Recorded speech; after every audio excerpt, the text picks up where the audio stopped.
Graças a Deus, meus irmãos, a graça e a paz do Senhor Jesus.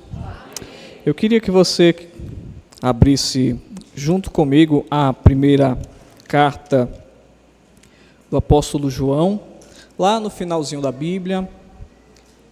Primeira carta do apóstolo João. Nós vamos ler os últimos versículos do capítulo 1 e também os primeiros versículos do capítulo 2. No capítulo 1 a gente vai ler do versículo de número 8 até o 10. No capítulo 2 a gente vai ler o 1 e o 2, certo? São dois capítulos distintos e a gente tem a sensação de que quando encerra o capítulo, o escritor encerrou o assunto, e não é verdade, né? O assunto continua. Os capítulos e os versículos são só auxílios editoriais para a gente melhorar, para ser mais eficaz na nossa pesquisa, mas o assunto é o mesmo. Repetindo, 1 de João, capítulo 1, versículos 8 ao 10, e logo em seguida, capítulo 2, versículos 1 e 2. Vamos ler. Se dissermos que não temos pecado nenhum, a nós mesmos nos enganamos, e a verdade não está em nós. Se confessarmos os nossos pecados, Ele é fiel e justo para nos perdoar os pecados e nos purificar de toda a injustiça. Se dissermos que não temos cometido pecado, fazemo-lo mentiroso e a sua palavra não está em nós. Filhinhos meus, estas coisas vos escrevo para que não pequeis. Se todavia alguém pecar, temos advogado junto ao Pai, Jesus Cristo o justo. Ele é a propiciação pelos nossos pecados, e não somente pelos nossos próprios, mas também pelo do mundo inteiro. Amém? Hoje a gente vai dar continuidade ao que a gente tem pensado ao longo desses domingos à noite. Há algumas semanas, os irmãos sabem que a gente começou a pensar alguns temas dentro de um bojo, dentro de um assunto específico, que são os desafios da vida cristã. E hoje a gente vai pensar sobre o desafio da confissão dos pecados, que é um desafio, também é um desafio. Relembrando, a palavra desafio quer dizer um convite para uma batalha. Então, hoje eu quero pensar juntamente com você, quero gastar esses minutos refletindo sobre esse assunto, que é oportuno, necessário, indispensável, e que ele corresponde ao viver cristão, como fazendo parte da nossa vida de fato. É isso que nós vamos pensar, sobre o desafio da confissão dos pecados. Antes de tudo, eu preciso dizer para você algumas coisas específicas sobre essa carta que escreveu o apóstolo João. Ele escreveu o Evangelho e mais 3 cartas. E quando a gente lê várias vezes, a gente vai perceber que há muita coisa na primeira carta de João que ele escreveu parecido no Evangelho. Essa carta de João, ela foi escrita mais ou menos entre 85 e 95 depois de Cristo, ali ainda no primeiro século. E ela foi escrita para, dentre tantas coisas, eu destaco 4. Essa carta foi escrita primeiro para combater falsos ensinos, certo? Porque em toda a época da Igreja de Cristo houve falsos ensinamentos. A sensação que a gente tem é que os falsos ensinos e os falsos mestres têm se multiplicado. Mas talvez seja por causa da internet.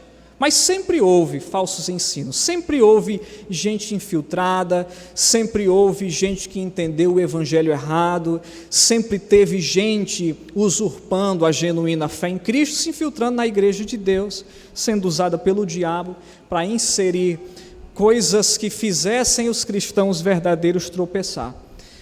Nessa época, uma heresia que estava em muita evidência, e nós temos até hoje alguns resquícios dela, era o gnosticismo. O gnosticismo defendia que tudo que é material é ruim. Tudo que é físico é ruim. E eles davam tanta ênfase nessa heresia que eles chegavam a dizer que o corpo físico de Jesus era uma espécie de miragem, para você ter uma ideia. Eles não acreditavam que Jesus teve um corpo de carne e ossos de verdade. E talvez o que você não tenha percebido é que, se a gente pensar um pouquinho mais profundamente sobre a possibilidade de Jesus não ter tido um corpo físico, isso vai levar a uma série de erros graves. Por exemplo, se ele não teve um corpo físico, então a sua morte não foi uma morte verdadeira, porque só morre quem tem corpo físico. E se ele não tem corpo físico e a sua morte não foi verdadeira, significa que não há ressurreição. E se não há ressurreição, não há evangelho, não há esperança, não há Cristo, não há o Filho do Deus vivo, não há eficácia no seu sangue, não há salvação. Então perceba como é grave a heresia do gnosticismo. Não é pura e simplesmente alguém dizer tudo que é material é ruim e Jesus tinha um corpo como uma espécie de miragem, não era um corpo físico. Veja as implicações para que isso concorre, né? Como eu já disse, se Jesus não tinha um corpo físico, então a sua morte não foi verdade e a sua ressurreição também não foi verdade. Também a carta de João foi escrita, como eu já disse, dentre tantas coisas, exortar os irmãos à comunhão com Deus e a outros irmãos. A gente vai perceber aqui que o tema da carta, que um dos temas principais da carta é encorajar os irmãos a nutrirem diante de Deus essa comunhão com o Senhor e, em consequência disso, terem comunhão uns com os outros. E ele chega a ser contundente num certo ponto, como que repreendendo severamente os irmãos que tinham dificuldade de viver em comunhão. Quando você lê essa carta, e eu recomendo que leia, dá para ler hoje antes de dormir, são 5 capítulos, em 20, 30 minutos você resolve. A gente gasta mais tempo que isso com bobagem, não é, irmão? Dá para ler a carta inteira hoje antes de dormir. Você vai perceber que em dado momento, quando ele está encorajando os irmãos a terem comunhão com Deus e uns com os outros, ele diz: nenhum de vocês seja como Caim, que foi assassino do irmão dele. E talvez alguém pensasse, mas aqui, João, ninguém tem interesse de matar ninguém. Só que ele é contundente e ele diz, certo, mas quem odeia é assassino. Quem odeia é homicida.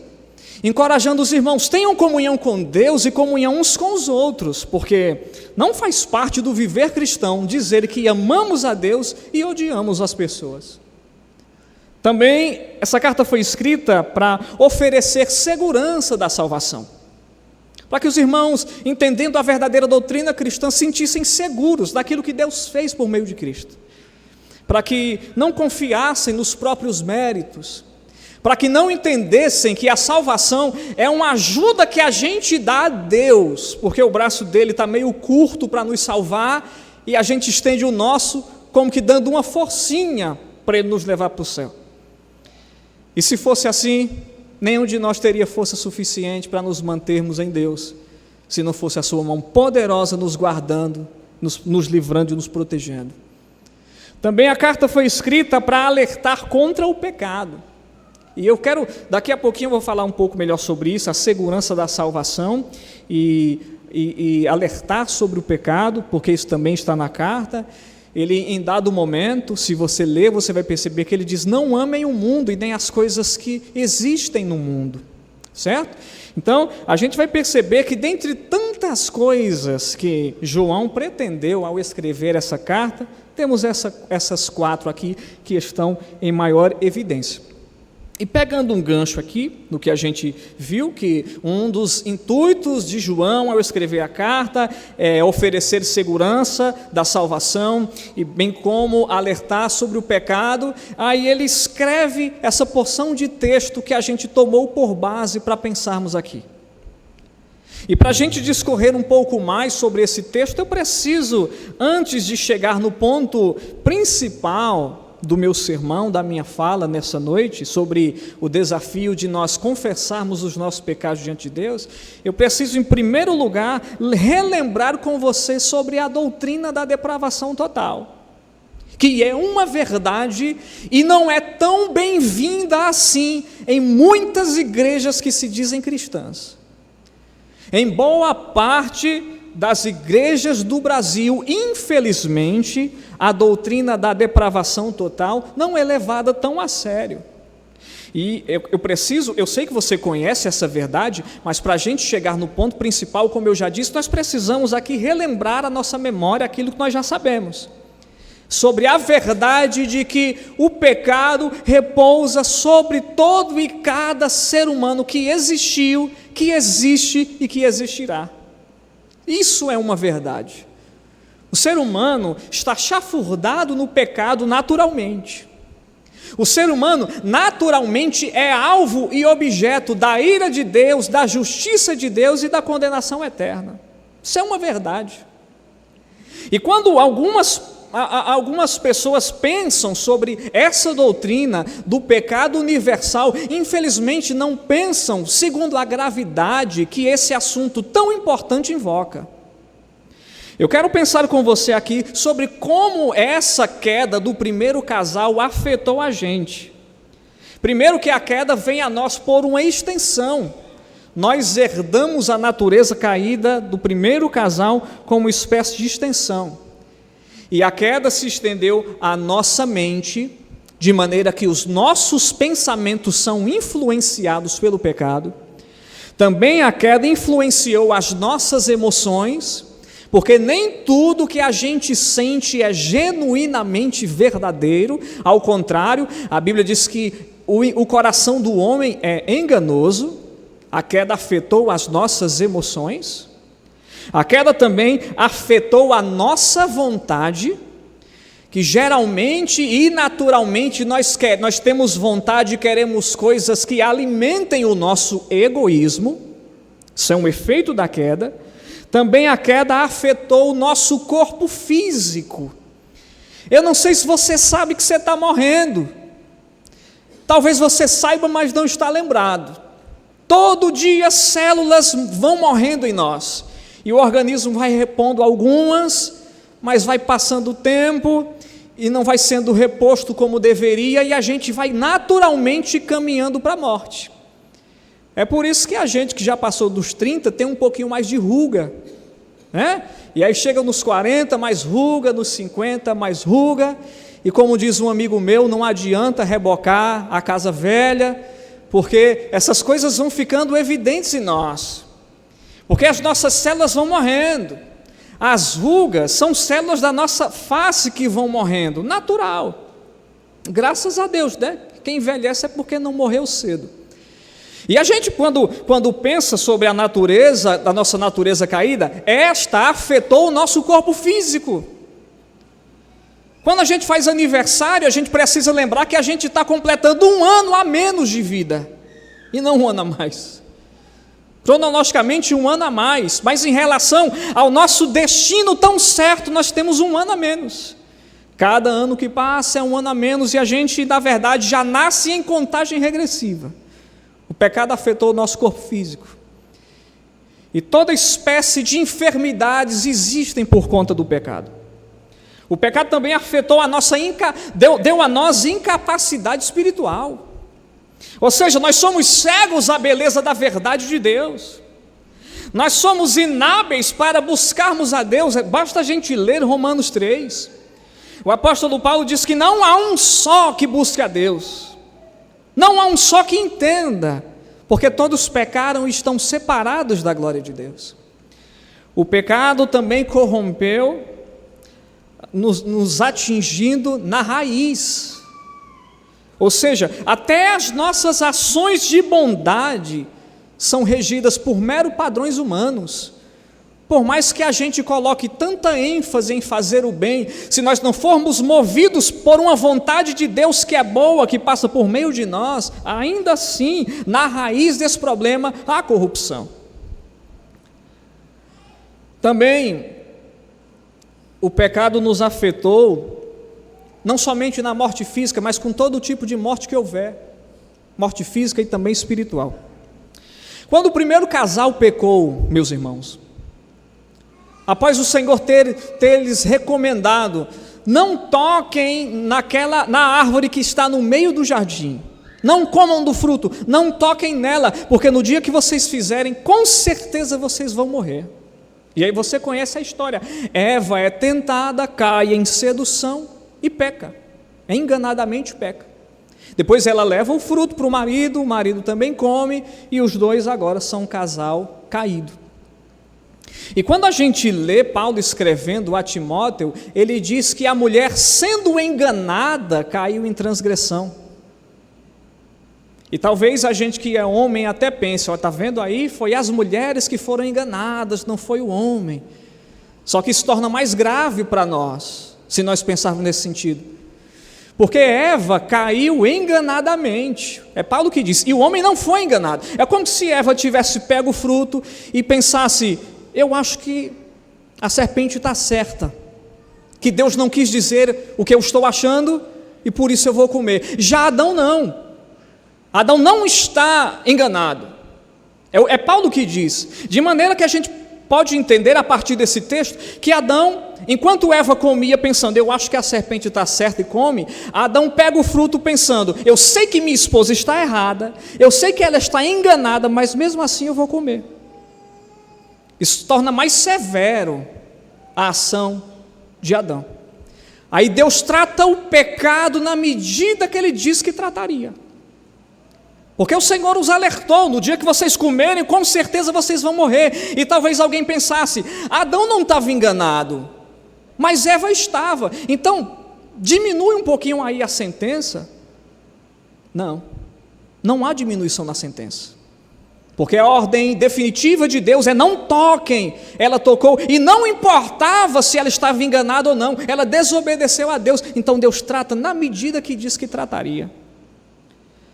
E aí nós não podemos achar que esse erro é tão simples como um erro de digitação de um trabalho da faculdade que a gente fez. O erro é muito mais, é eternamente grave. Deus aparece para o casal e diz para Adão, maldita é a terra por tua causa. Então nós não podemos achar que isso é qualquer coisa. Aí entra junto desse pecado, o pecado e a morte. E toda espécie de males que existem em decorrência desse pecado. Quando um homem violenta e mata uma criança, é porque a terra ficou maldita por causa de Adão. Quando um homem se levanta contra o outro, mata, esquarteja, some com o corpo, gravidades do pior grau, pecados do pior grau, é porque maldita é a terra por causa do pecado original. Nós não podemos achar que isso é qualquer coisa.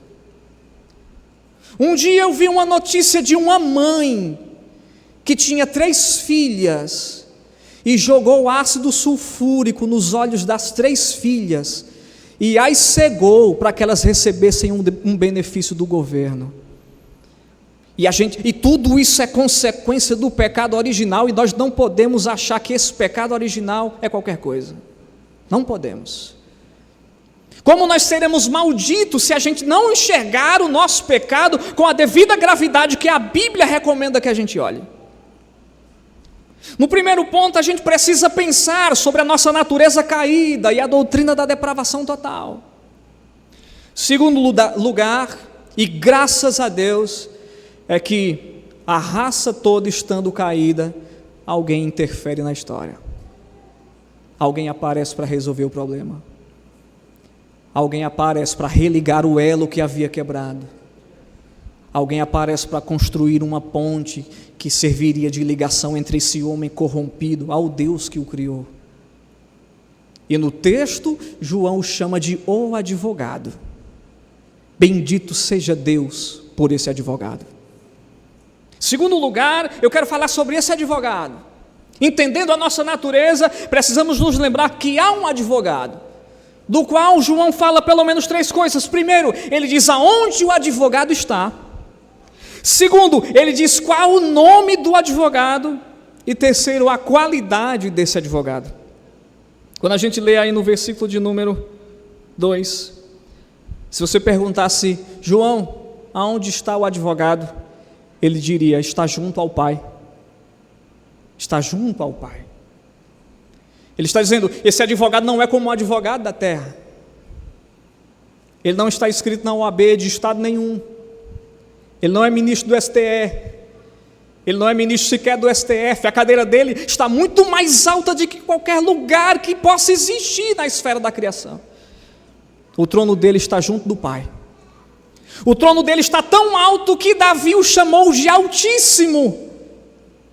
Davi disse que ele é tão alto, que é superlativamente alto, altíssimo, apontando para a altura da sua posição. O advogado está junto do Pai, à direita do Pai, no mais alto lugar, no mais soberano lugar, e é de lá que ele advoga a causa de todos aqueles que invocam a sua bênção e a sua face. E se você perguntasse para João qual o seu nome, ele diria: esse que está junto do Pai, no versículo de número 2, se chama Jesus Cristo. Não há outro nome superior ao nome de Jesus. Não há outro nome que nós possamos colocar paralelos ao nome de Cristo. Não há nome que possa inferiorizar a autoridade que há no nome do Senhor Jesus. É no nome de Jesus que Satanás se submete. É no nome de Jesus que os demônios temem. É no nome de Jesus que as pessoas são curadas. É no nome de Jesus que os mortos serão ressuscitados. É no nome de Jesus que toda língua confessará e todo joelho se dobrará, mesmo que hoje ainda nem sequer saibam da sua existência. O nome do advogado é de Jesus. O nome do advogado, daqueles que invocam a sua presença, é Jesus. E qual a sua qualidade? Ele diria: ele é justo. Junto do Pai, Jesus Cristo, o justo. E aí a gente pensa sobre algumas características do advogado aqui no texto. Por que ele é justo? Porque é aquela justiça que Adão não cumpriu, que a sua esposa não cumpriu, que a sua descendência não cumpriu, que Abraão não foi capaz, que Moisés não foi capaz, Davi não foi capaz, Salomão, Jó, Jeremias. Se a gente fosse trazer a lista dos homens mais piedosos da história, nenhum deles cumpriu a justiça de Deus. Para você ter uma ideia, quando a gente lê algumas coisas sobre a vida de Elias, a gente fica impressionado. Elias tem uma comunhão e uma ousadia diante de Deus tão grande, que ele faz orações e Deus faz cair fogo do céu. Uma certa feita, Elias vai para o Monte Carmelo e o rei manda descer, mas manda por meio de um líder militar com sua tropa de 50 homens. Sobem os 50, levando uma mensagem do rei para Elias, e dizem o seguinte: homem de Deus, desce, porque o rei quer ter contigo. E aí Elias larga: se eu sou homem de Deus, desça fogo do céu, consuma a ti e a teus 50. Aí Deus mata os 51 lá em cima. O rei cá embaixo fica sabendo, manda mais uma tropa com mais um líder, mais 51. E eles sobem e dizem a Elias: homem de Deus, desce, porque o rei quer ter contigo. E aí Elias diz: se eu sou homem de Deus, desça fogo do céu, consuma a ti e a teus 50.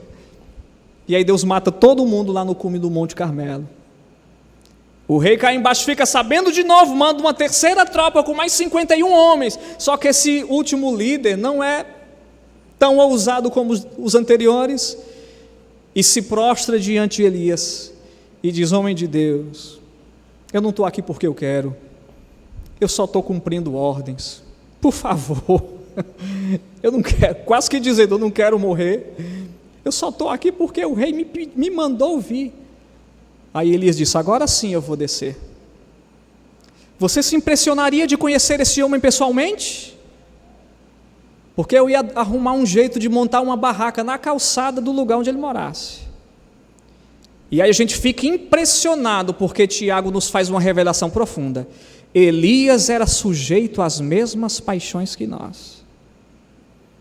Não importa quanta coisa maravilhosa Deus fez por meio de Elias, ele não cumpriu a justiça de Deus. Mas o nosso advogado, Jesus Cristo, é justo. Ele cumpriu a justiça de Deus, na sua plenitude, na sua totalidade, sem reservas, não faltou um grama da vontade de Deus que não fosse cumprido. E o nosso advogado não somente é justo, mas quando você percebe nos versículos anteriores, precisamente no versículo 9, João faz questão de dizer que o advogado não somente é justo, mas também ele é fiel. Ele é fiel por causa da veracidade da sua palavra. Irmão, quanto pesa a terra? Quanto que pesa a terra? Quanto que pesa o céu? Alguém diz que de uma extremidade à outra do universo conhecido é em média 20 bilhões de anos-luz. Isso quer dizer que se alguém se locomovesse na velocidade da luz, quase 100 mil quilômetros por segundo, demoraria em média 20 bilhões para percorrer o universo conhecido. Imagina o que não se conhece. Céu é o tamanho do céu. Agora junte isso com o peso da terra. Aí a gente começa a entender o peso de algumas coisas que Jesus falou. Porque Jesus fez declarações e encerrou a sua fala dizendo: passarão os céus e a terra, mas as minhas palavras não haverão de passar. E aí João diz, ele é fiel, pela veracidade da sua palavra, pelo peso daquilo que diz, pela verdade que é produzida na sua boca. O salmista diz que na sua boca nunca houve engano. Esse é o nosso advogado. Esse é o nosso advogado. A raça humana caiu toda feio, mas o nosso advogado é justo e fiel. Justo e fiel para quê? João diz, para duas coisas: para perdoar os nossos pecados e para purificar a nossa injustiça. Bendito seja Deus para todo sempre. Aí a gente pega essas duas coisas que a gente já pensou. A primeira verdade, de que a raça humana está toda caída, e a segunda, que apesar da raça destruída, há um advogado para atender aqueles que confiam nele, que creem na sua obra. E a gente entende que por causa do advogado a raça caída se dividiu em duas a partir de agora. De duas. A primeira parte dessa raça caída são aqueles que recebem a verdade. E a segunda parte, a segunda fatia é aqueles que não recebem a verdade. E não se engane, a gente divide os seres humanos em tantas classes, né? Para a raça tem 5. É negro, branco, amarelo, que são os asiáticos, indígena, tem outro lá que me fugiu da memória agora. A gente divide também em classe social, quem é mais rico, quem é mais pobre, quem tem mais influência, o lugar que mora. A gente divide os seres humanos no emprego que ele tem, na profissão que ele leva. A gente divide o ser humano em tantas classes, mas Deus olha para nós e só divide em duas. Só existem duas formas de ser o ser humano: aqueles que recebem a verdade e os que não recebem a verdade. Só essas duas. Não importa a cor, o quanto ganha, a raça, filho de quem é, a profissão que tem, se é que tem profissão, não importa. Quando o advogado se manifesta, a raça é dividida em duas: aqueles que haverão de crer ou creem e as que não. E aqui entramos no ponto principal do nosso sermão de hoje: desafio da confissão. Por quê? Porque a gente vai perceber no texto que só uma dessas duas classes é capaz de confessar os pecados. Só uma. E meu objetivo aqui é pensar um pouquinho com você sobre esse assunto, para a gente refletir como anda a nossa vida de confissão diante de Deus. Veja só. Quando a verdade de Deus vem ao coração do homem, primeiro trazendo a ele a iluminação de que ele, diante de Deus, está debaixo de condenação. Esse é o primeiro aspecto da verdade. No segundo aspecto é que há um advogado, aí inevitavelmente vai haver consciência do pecado. E se há consciência do pecado, há arrependimento.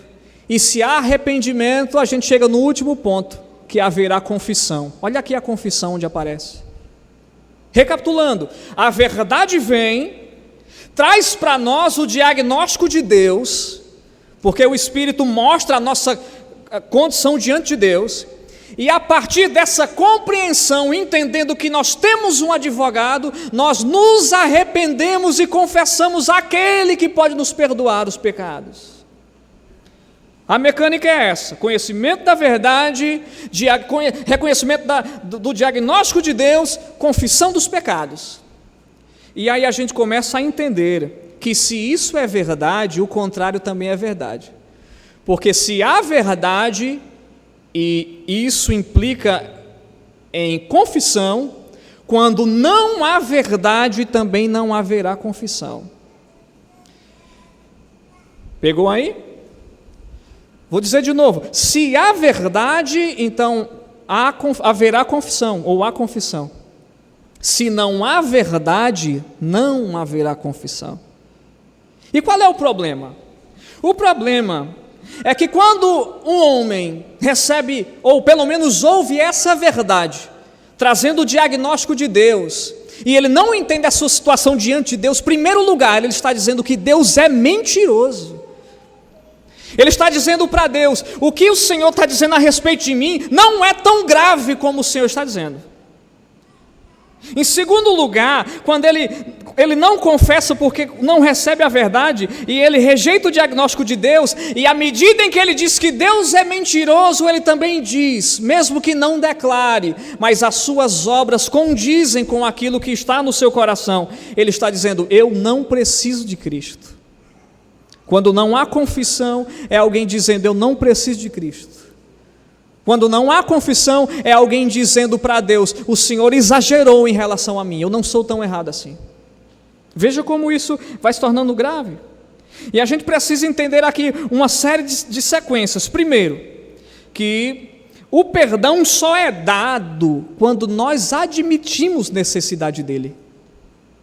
Quando eu admito diante de Deus que eu preciso de perdão, me arrependo e confesso, é que esse perdão vem para mim.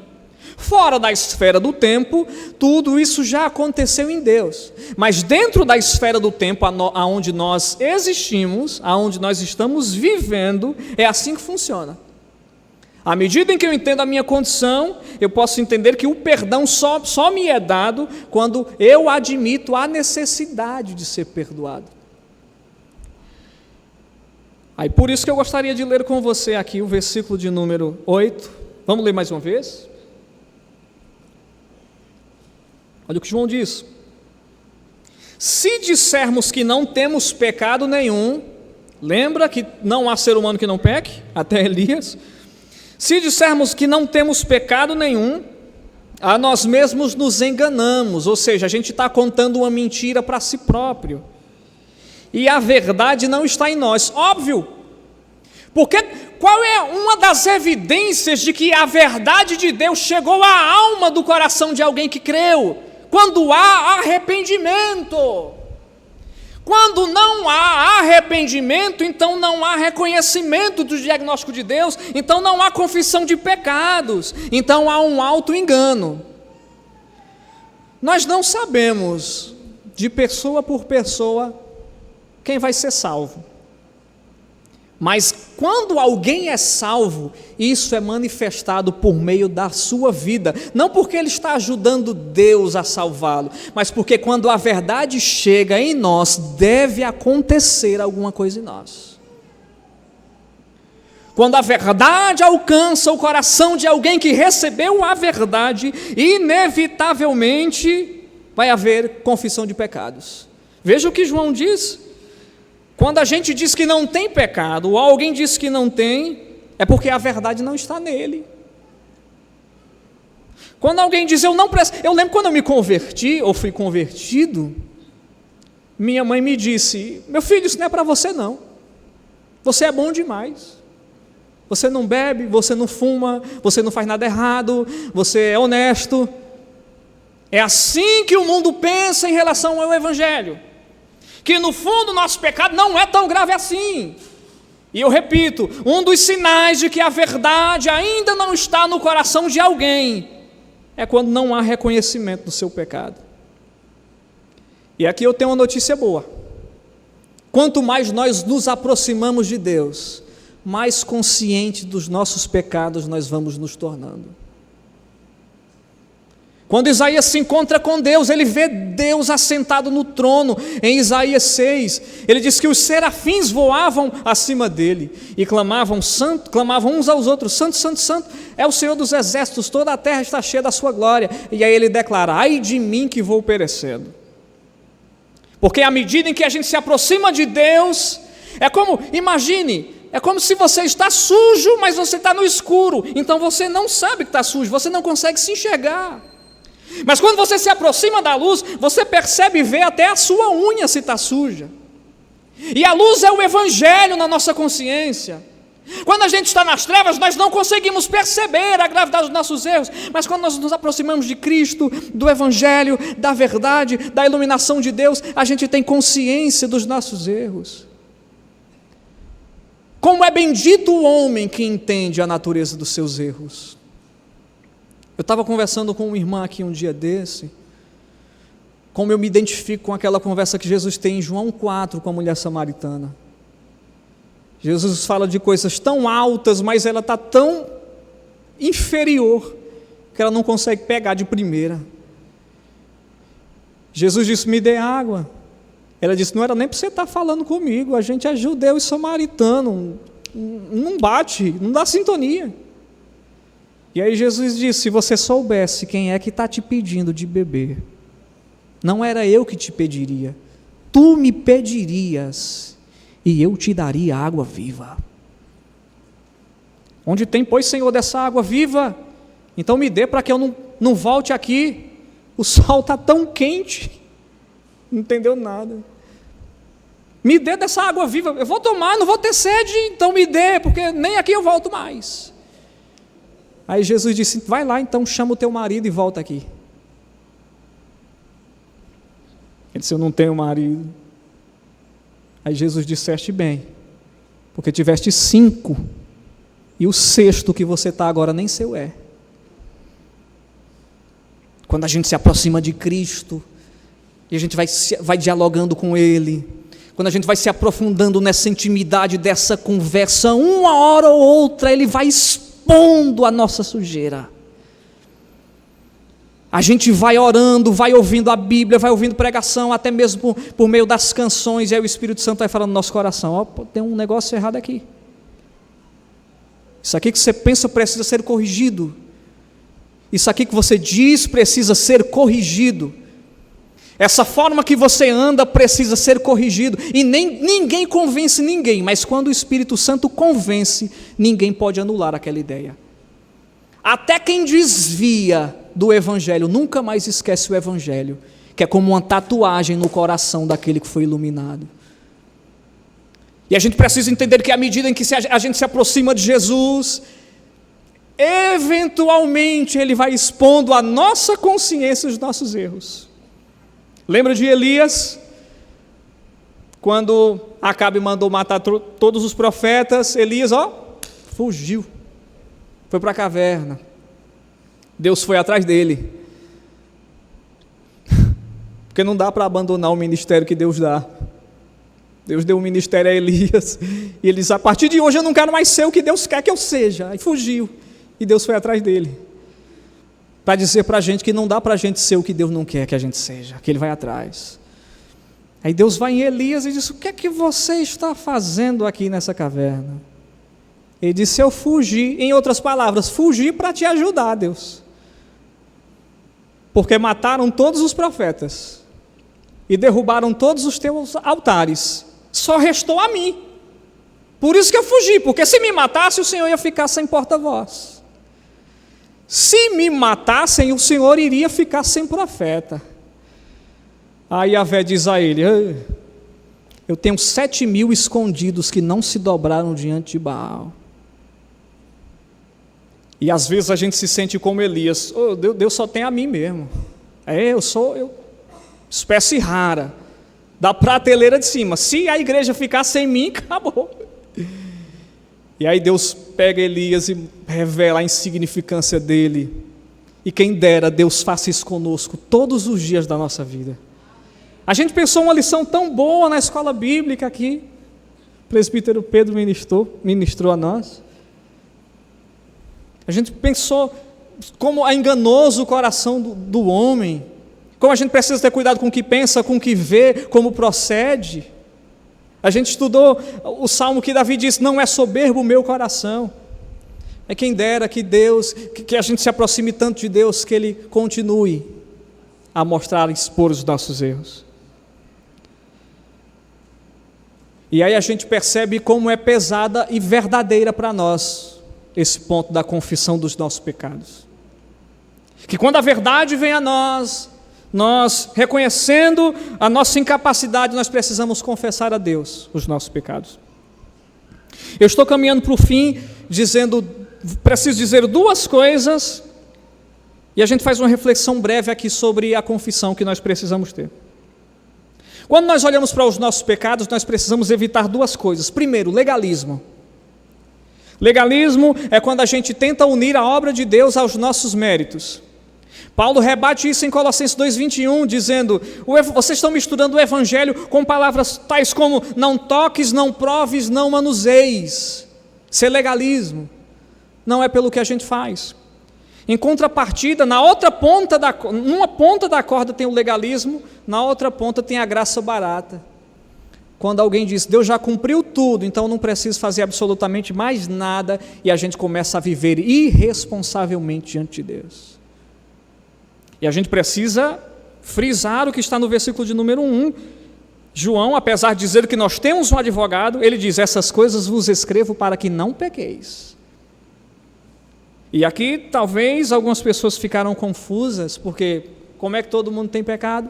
Como é que o texto diz que quem não tem pecado é mentiroso? E agora João está dizendo que essas coisas ele escreveu para que ninguém pecasse. Porque há uma diferença entre pecado e iniquidade. O pecado aparece em nós por causa da nossa natureza. Iniquidade são os erros que alguém pode cometer e tem prazer em cometer aqueles erros. O cristão pode fazer bobagem? Sim, e fará. O cristão pode ter prazer em fazer coisas erradas diante de Deus, isso caracteriza uma iniquidade. E Jesus disse que na ocasião da sua vinda separaria os bodes das ovelhas e dirá aos bodes: apartem-se de mim todos os que praticam iniquidade. Veja que não é o pecado em si. Ele diz: vocês que praticam iniquidade, ou seja, quem peca e tem prazer em continuar pecando. É o pecado que de alguma maneira se torna prática da vida daquele que comete. É o cabra que diante de Deus tem a ousadia de dizer: Senhor, me perdoe pelo pecado que eu vou cometer amanhã. Já está premeditado. Faz parte da vida dele, ele gosta daquilo. O que é que acontece conosco que temos a verdade? Quando a gente peca, quando a gente erra, arrependimento, confissão dos pecados, reconhecimento de que nós não somos dados diante de Deus e que carecemos da interferência, da intervenção do nosso advogado. E o que comete iniquidade? Ele tem prazer de continuar fazendo aquilo. Ele tem alegria, ele tem gozo. Aquilo faz parte de uma prática contínua da vida dele.